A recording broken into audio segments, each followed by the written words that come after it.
ទូស្ដីបងប្អូនទាំងអស់គ្នានឹងមកចែករំលែកមួយនឹងហើយដោយសារលុប app CapCut ចោល app កាត់តវីដេអូបងប្អូនខ្ញុំលុបចោលទៅខ្ញុំដោនមកវិញដល់អញ្ចឹងវាបាត់font ភាសាខ្មែរអស់លីងដល់អញ្ចឹងឯនឹងមកចែករំលែកបងប្អូនគឺទៅ download font ខ្មែរដើម្បីទៅសេនៅលើ app CapCut បានភាសាខ្មែរបានបងប្អូននឹងហើយតោះចូលមើលទាំងអស់គ្នាទៅធ្វើដោយវិធីណាមុនដល់វីដេអូសូមបងប្អូនម្នាក់មួយជួយចែករំលែកទាំងអស់គ្នាហើយក្នុងនាមចូលរួមគ្នាចែករំលែកទាំងអស់គ្នាបងប្អូនណាហ្នឹងហើយអូខេបងប្អូនហ្នឹងហើយយើងចូលមកកន្លែង app CapCut យើងមកហ្នឹងហើយចូល app CapCut មកបងប្អូនឃើញទេអក្សរដែលបងប្អូនសរសេរហ្នឹងគឺវាអត់ត្រូវជើងត្រូវដៃទេបងប្អូនជាមួយខ្ញុំសរសេរមើលសួស្ដីបងប្អូនឃើញទេអក្សរដែលយើងសរសេរហ្នឹងវាអត់ត្រូវជើងត្រូវដៃទេអូខេវាអត់ឃើញទេនេះវាអត់ត្រូវជើងត្រូវដៃទេវាចេញទៅបែបណាវិញនោះដល់អញ្ចឹងយើងត្រូវទៅ download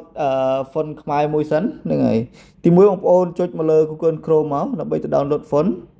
បងប្អូនចុចលើ Google Chrome នឹងមកនេះបងប្អូនវាចុចនេះមកហ្នឹងហើយសេកឡើងនឹងមកសេថា font មកបងប្អូន font Lemon នេះបងប្អូននេះហ្នឹងហើយបងប្អូនសេដាំនឹងមកនេះសូមទាញបង្ហាញបងប្អូននេះណាសេតាមខ្ញុំមកនឹងប៉ះលើនឹងមួយមកវានឹងឃើញ font ហ្នឹងហើយបងប្អូនអូសលើមកនេះមកចុចលើនេះប៉ះលើនឹងមួយមកវានឹងចេញមកបែបហ្នឹងបងប្អូនណានឹងចេញមកបែបហ្នឹងបងប្អូនប៉ះលើ QQ នេះហ្នឹងហើយប៉ះលើ QQ ហ្នឹងមកប៉ះលើមួយមកវានឹង download ឲ្យយើងនេះឃើញយើង download ហើយអញ្ចឹងបងប្អូនចុចអូសមកចុច download មកចុចអញ្ចឹងមកនេះចាំមើល download នេះបងប្អូនចុចបើកតែម្ដងមកនេះចុចបើកលើនឹងមកបើបងប្អូនខ្ជិលទៅរកនៅក្នុងនោះបងប្អូនចុចលើនឹងឲ្យហើយមកហ្នឹងហើយចុចលើនឹងមកបើកយើងមកនេះវានឹងបង្ហាញឲ្យ font ហ្នឹងឥឡូវខ្ញុំបាន download 2 ដងហើយនេះឃើញដល់អញ្ចឹងចុចលើ font ហ្នឹងមកបងប្អូនចុចលើ font ហ្នឹងមក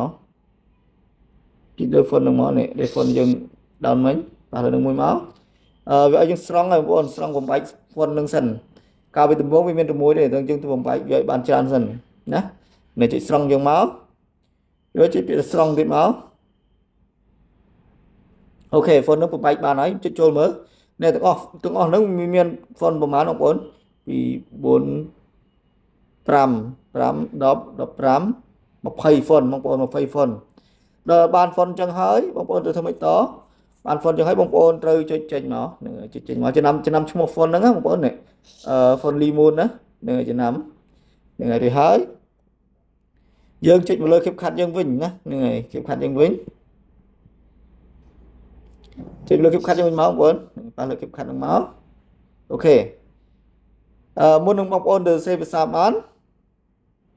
បំពេញ font ខ្មែរបានបងប្អូនត្រូវចុចជិះនេះបងប្អូនត្រូវចុចមកពាក្យថាគំរូនេះណាគំរូពុម្ពអក្សរណាចុចលើពុម្ពអក្សរពេលបងប្អូនចុចពាក្យថាបញ្ចូលនេះណាហ្នឹងហើយបញ្ចូលនេះណានេះបងប្អូនមើលឃើញនេះហើយវានឹងលោតមកបែបនេះហើយដល់អញ្ចឹងបងប្អូនចុចពាក្យថាបញ្ចូល font ហ្នឹងហើយឬហើយរើស font យើងមកនេះពុម្ពអក្សររបស់ខ្ញុំចុចចូលយើងមកវាអត់ទាន់មានទេបងប្អូនចុចមកលើពាក្យថាឯកសារខ្ញុំមកបើសិនបងប្អូនឃើញបែបហ្នឹងចុចបងប្អូនអូសមករកមក font Lemon នេះឃើញហើយបងប្អូននេះ20ចុចលើនឹងមកនេះបងប្អូនចុចបញ្ចូលទាំងអស់មកឥឡូវខ្ញុំសូមចុចបញ្ចូលគ្រាបានតែម្ដងមួយទេបងប្អូនបញ្ចូលបានតែម្ដងមួយទេដល់អញ្ចឹងបងប្អូនចំណាំហ្នឹងហើយចុចចូលអញ្ចឹងមកឃើញ font នឹងលោតមកមួយហើយដល់អញ្ចឹងបញ្ចូលទៀតហ្នឹងហើយបញ្ចូលទៀត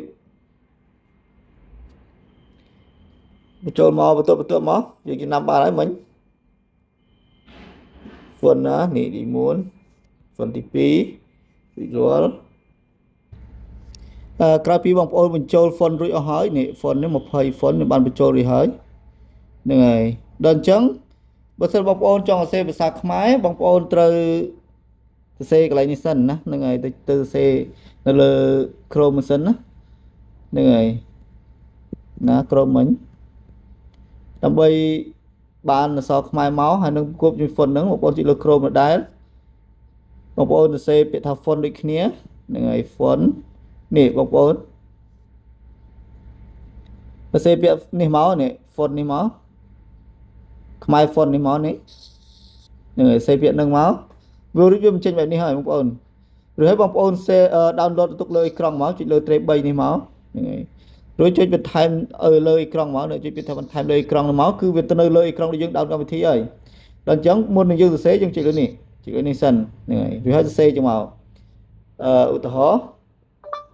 សួស្តីបងប្អូនសាកល្បងមើលពុម្ពអក្សរខ្មែរឬហើយចុចទម្លាក់ឲ្យវាខ្លីក៏វែងពេកឬហើយបងប្អូននេះមក copy យកអក្សរនេះដែលគេបន្លែងមកហើយសកត់ពីលើវាអញ្ចឹងមកឬហើយចុចពីថាចម្លងមកនេះចុចចម្លងយកមកចុចអូខាងនេះមករកខិតខាត់យើងវិញនេះមកផាសលើអក្សរនេះហ្នឹងហើយពីដំបងវាចេញបែបនេះបងប្អូនដំបងចេញពីបងប្អូនចុចលើអក្សរ A នេះមកដើម្បីបំពេញអត្ថបទអញ្ចឹងមកឬហើយបងប្អូនផាសវាមកសកត់លើវាយូរមកឬហើយដាក់ភ្ជាប់មកនេះគេវាមកហើយដល់អញ្ចឹងបងប្អូនទៅរើសពុម្ពអក្សរណាហ្នឹងហើយរើសពុម្ពអក្សរនេះអូខេចុចលើពុម្ពអក្សរនឹងមកបងប្អូនរើសពុម្ពខ្ញុំណាពុម្ពអក្សររបស់ខ្ញុំដែលយើងបញ្ចូលមិញនេះឃើញមកហើយដល់អញ្ចឹងបងប្អូនតិចលើមកនេះយកពុម្ពមួយណានេះគេស្អាតណានេះបងប្អូននេះមកមើលខ្លួនឯងនេះវាមានច្រើនពុំនេះ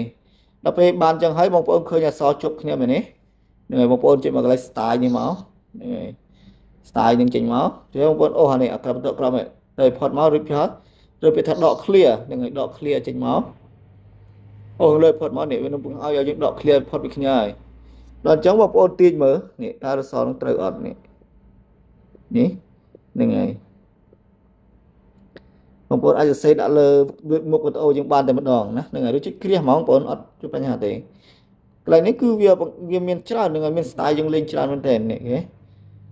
បងប្អូនលេង style បែបចលនាក៏បាននេះចេញចូលក្រៅក្នុងនេះបងប្អូនមើលនេះគេវាសរសេរយើងនៅមុខវីដេអូស្អាតហ្មងឃើញបងប្អូននេះហ្នឹងហើយបងប្អូនខ្លះគាត់សរសេរភាសាខ្មែរបានទេព្រោះគាត់បានចូលទៅធ្វើដូចខ្ញុំបង្ហាញហ្នឹងហើយហ្នឹងគឺវិធីសរសេរអក្សរខ្មែរនៅលើវីដេអូរបស់យើងនៅលើ app CapCut ដែលបងប្អូនកាត់ណាហ្នឹងហើយបងប្អូនចូលទៅកាត់តតែបងប្អូនអត់ដែលបានសរសេរនៅលើហ្នឹងទេសម្រាប់ខ្ញុំមាន2ជំរើសហ្នឹងសរសេរបែបហ្នឹងក៏បានខ្ញុំសរសេរពីកន្លែងផ្សេងយកមកដាក់ក៏បានហ្នឹងហើយតែភាគច្រើនខ្ញុំចង់សរសេរនៅកន្លែងហ្នឹងទៅមកវាមាន style ល្អៗអញ្ចឹងគេបងប្អូនស្ទើរ style ល្អៗហ្នឹងហើយហ្នឹងវិធីបន្ថែម font មានតែប៉ុណ្្នឹងទេបងប្អូនស្គមថាបងប្អូនធ្វើបានគ្រប់គ្នាទាំងអស់គ្នា